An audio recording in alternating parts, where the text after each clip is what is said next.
Saya disetrumin Pak di badan saya, kambing saya disetrumin sampai saya jatuh lemes. Akhirnya dipasung Pak selama 2 minggu.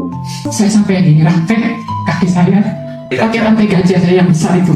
Kita pernah juga di dalam situ dijejerin gajah. Main terapis akrobatik di udara itu, saya jatuh pada saat siung. Ternyata saya patah tulang belakang. Biadab sekali guys. Ini betul-betul biadab. Bagaimana tidak? Manusia dieksploitasi. Sejak kecil dipisahkan dari orang tuanya. Kehidupannya sangat tidak layak. Mengalami penyiksaan, penindasan. Bahkan sampai dirantai, disetrum, dijejali dengan kotoran hewan. Sungguh sangat biadab sekali ini guys. Kali ini kita dihebohkan oleh berita dari pengakuan ex pemain OCI, Oriental Circus Indonesia, Taman Safari Indonesia. Sungguh sangat biadab. Kok ada ya yang seperti ini di Indonesia? Nah inilah salah satu curahan dari mantan personil Oriental Circus Indonesia Taman Safari. Pesan moral ini kami tujukan kepada Yansen Manangsang, Fran Manangsang, Tony Sumampau. Kami adalah ex-Oriental Circus Indonesia, Taman Safari Indonesia, menuntut hak-hak kami yang selama ini tidak ada respon dan itikat yang baik, walaupun sudah dimediasi oleh Komnas HAM pada tahun 1997. Kami menunggu selama 27 tahun, bahkan OCI dan TSI sudah berjanji akan menyelesaikan secara kekeluargaan. Kami bukan meminta-minta ataupun mengemis-ngemis, tetapi kami menuntut hak-hak kami yang dipekerjakan di bawah umur secara paksa. Tenaga kami dimanfaatkan hanya untuk membangun dinasti keluarga Manangsang dan Sumampau. Jelas kami tidak terima. Kami diperlakukan sangat tidak manusiawi dan kejam. Kami hanya dieksploitasi, tidak pernah mendapatkan hak-hak kami, pendidikan formal dan identitas silsilah keluarga kami. Kami tidak mendapatkan hasil jeripaya keringat kami, dan kami bukan anak-anak jalanan. Kami diambil dari orang tua kami dengan memanfaatkan kemiskinan orang tua kami, dengan iming-iming dan janji-janji yang manis.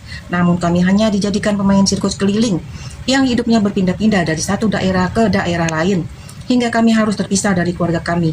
Bahkan puluhan tahun kehilangan jejak orang tua kami. Kami yang selalu dipaksa untuk tersenyum pada setiap pertunjukan sirkus, seolah-olah kami bahagia. Namun kami tidak tahu identitas diri kami, juga nama dan tanggal lahir kami yang sesungguhnya. Batin kami tersiksa, kami tidak pernah merasakan apa arti kebebasan dan kemerdekaan. Puluhan tahun hidup kami terjajah di dalam lingkungan sirkus, dilarang berinteraksi dengan orang lain dan dunia luar. Bila keluar kami digiring seperti tahanan, diawasi. Bila ada yang kabur ditangkap dan disiksa, dipukuli. Mengatasnamakan kekeluargaan, menyandangkan nama belakang kami dengan nama-nama Manangsang dan Sumampau hanyalah tipu daya agar terlepas dari jerat hukum dan undang-undang yang berlaku di Indonesia. Kami adalah generasi kedua dan ketiga dari Oriental Circus Indonesia hingga dibangunnya Taman Safari Indonesia. Kebanyakan dari kami adalah wanita dan kini telah menjadi seorang ibu yang tidak mengetahui asal-usul jati diri siapa keluarga kami sebenarnya. Hingga kami sudah menyandang nenek buat cucu-cucu kami. Walaupun ada beberapa yang telah bertemu dengan keluarganya, itu karena usaha teman-teman kami untuk mencari, bukan karena dipertemukan oleh pihak OCI atau TSI. Kami mantan Oriental Circus Indonesia dan Taman Safari Indonesia tahun 65-an dan 75-an. Anton, Koni, Yuli, Vivi, Ida, Kumala, Rita, Lisa, Butet, Haryati, sekian. Namun si pemilik sirkus ini sekaligus pendiri Taman Safari menyangkal adanya kejadian tersebut. Bukan stroke ya, kejutan. Kalau mungkin yang laki-laki pernah dulu mobilnya motornya pakai busi.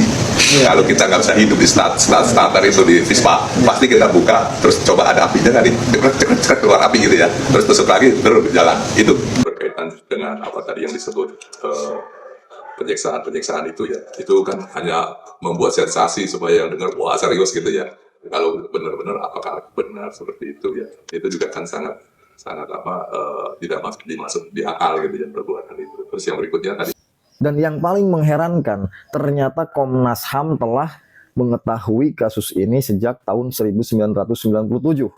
Namun sampai saat ini tidak ada tindak lanjutnya. Ada apa ini dengan Komnas HAM? Ini sangat menyayat hati kita. Kok tega-teganya, kok adanya manusia seperti itu di Indonesia ini.